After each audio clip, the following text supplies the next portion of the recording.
And I don't even like to drink matcha, and this game is great.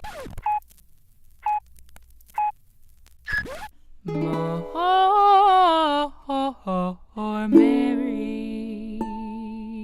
Hello, good morning. Welcome back everyone to another episode of More Mary. I am your host, Miss Mary Lou, and welcome back to the show, friends. So, I live with a person who I think is pretty cool. So when my geekdom started, and I was like, you know what, I love to play board games, but I didn't know at the time of any really good two-player board games. So in this month of February, where we are appreciating those in our lives who are super awesome, I'm gonna hook you up a little bit. I have some awesome two-player board games for you today, just in time for Valentine's Day. That's a weird voice, isn't it? Yeah. So it's time for another episode of Nerd Fix. Nerd Fix!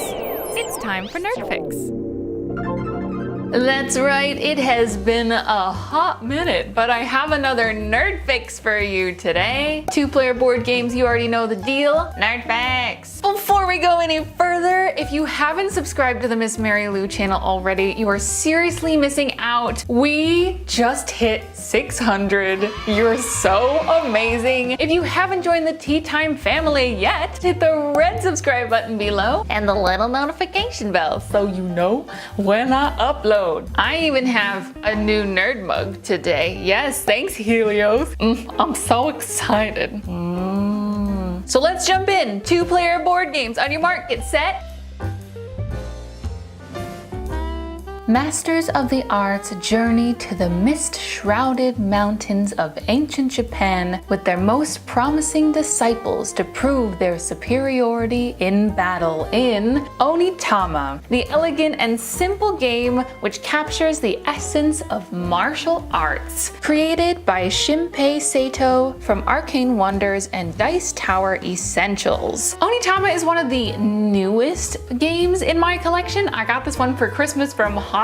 Thank you, Holly. And I'm not gonna lie, I thought I was going to hate this game because the way that the board and the pieces are set up, I took one look at it and I'm like, this is chess. I hate chess. Chess stresses me out. It induces panic attacks. It's completely irrational. I'm not knocking chess. If you're into chess, like, hey, you're great. But I was really afraid that this game was just chess. And it's super not. You can win this game in two ways. Your master can either overtake or step into your opponent's master's dojo, or taking your opponent's master off of the board. And unlike chess with pieces that can move in very specific patterns based on what they look like, this game introduces cards. There are a total of 16 movement cards. You shuffle these and draw 5. Those 5 cards are the only movement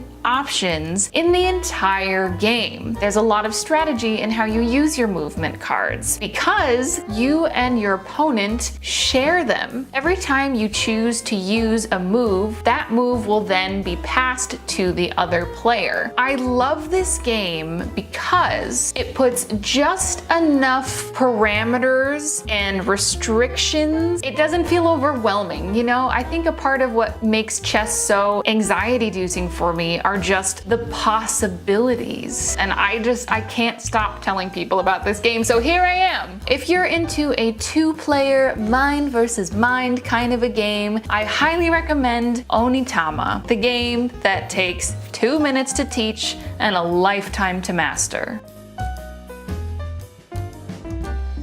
The Japanese tea ceremony is a tradition that is the ultimate expression of culture, ceremony, and respect in Matcha, bluffing and brewing tea for two, from David Harding, TJ Lubrano, and Grail Games. Matcha is this wonderful little card game for two people. I have been wanting to put Matcha on the show for so long, but I just couldn't find the right place to put it in there, so here it is. It's a mini game, it's a two-player game, and it's a tea-themed game. Come on. In this game, it is your job as the player to either collect all of the utensils you need to do a proper matcha tea ceremony, or become a collector and collect 4 of any one type of piece. Matcha is a bluffing and matching game. There is a flop of cards, beautiful cards, in the center of the table that you either have to match the number or the symbol on the card. The symbols correspond to all of the different little pieces that you can get to win the game, except for the whisk token. The only way to get a whisk token in this game is to purposefully not match a card while your opponent is matching. If you're both trying to get a whisk, no one gets anything and you just move on to the next round. The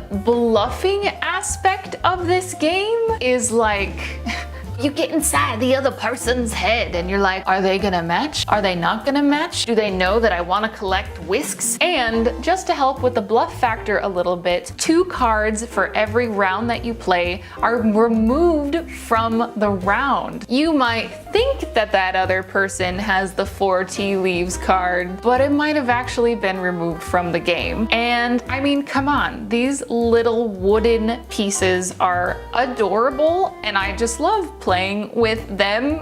Like, they're so cute. This is the perfect game to bring with you if you're meeting someone for a tea date out somewhere. I can't even tell how many times I've played this at like a Starbucks. So many. So if you are looking for a pint-sized game that packs a punch with a tea theme no less, I highly recommend Matcha for all of your cutthroat tea ceremony mini game needs.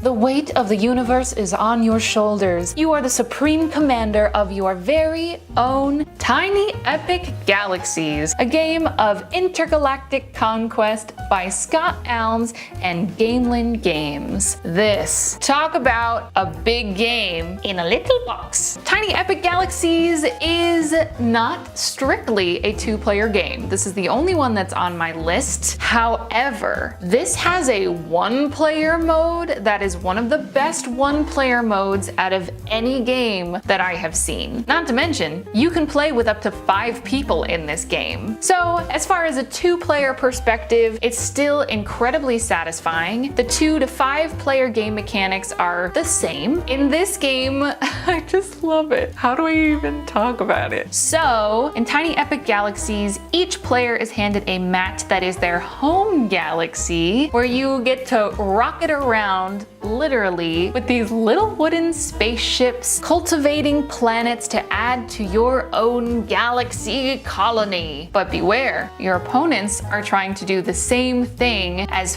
fast as they possibly can. One thing that I really love about this game is that every player is involved on every turn. Sure, there are still, you go around the table like it's my turn, now it's your turn, but you can spend culture to literally copy the action of what someone else is doing. The main mechanic, the way this game runs, is with dice. You place them in your activation bay to carry out the actions, whether it's launching a rocket ship, moving along to getting closer to conquering said planet using diplomacy or economy. The first player to get 21 victory points ends the game, and then you check your secret mission to see who actually won the game. Aside from the joy of getting to play with tiny wooden rocket ships in your favorite color, the amount of strategy and involvement in this game, it's just fun. I mean, really, that's what it's all about, right? So if you're into tiny things that are epic and take place in outer space, I highly recommend Tiny Epic Galaxies. I mean, come on, what's not to love? Wow, what a good list today. I hope this episode has gotten you excited and opened up your world into the possibility of 2-player games. Just because you're playing with less people doesn't mean you sacrifice anything in experience and fun. Cause I mean, like, yeah, it's fun. So that's it from me today. I hope you loved this episode. I always love talking about board games, so that's why I do it on the show. And last and most important of all, I hope you have a wonderful day, and I will see you on Tuesday. More Mary. Hello! Thank you so much for watching this episode of More Mary. If you super love this tea party, you can hop over to my Patreon page to help keep stuff like this going. Link is below. And if you want a tea party every day of the week and not just on YouTube here on Sundays and Tuesdays, all of my social media links are down below. You guys are great. Thank you so much. I'm gonna go sleep now. Bye. I just had a lot of caffeine. That might be hard to sleep.